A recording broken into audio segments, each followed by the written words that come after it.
தென்னாட்டுடைய சிவனே போற்றி, எந்நாட்டவர்க்கும் இறைவா போற்றி. நவகிரகங்களை சுற்றும் போது என்ன மந்திரங்களை சொல்லி சுற்றணுங்க. பொதுவாக நவகிரகங்கள் அப்படின்றது சிவன் கோயில்லையும் விநாயகர் கோயிலில் அந்த மாதிரி கோயில்களை வைப்பாங்க. அம்பாள் சன்னதியில் கூட ஒரு சில இதில் வைப்பாங்க.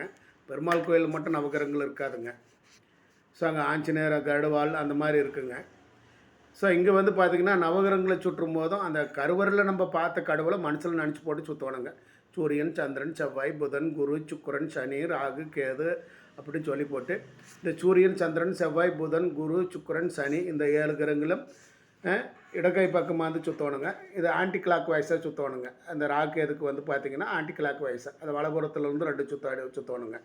ஸோ இந்த மாதிரி தான் ஒரு நவகிரகங்களை நம்பர் சுற்றி வழிபாடுகள் செய்யணுங்க. ஸோ நவகிரகக்கு அந்த ஸ்தலங்களுக்கு உண்டான மூல கடவுளை மனசில் நினச்சி போட்டு இந்த சுற்றிட்டு வர்றது ரொம்ப நல்லதுங்க. அனைவருக்கும் அனைத்தும் கிடைக்கட்டும். நன்றி, வணக்கம்.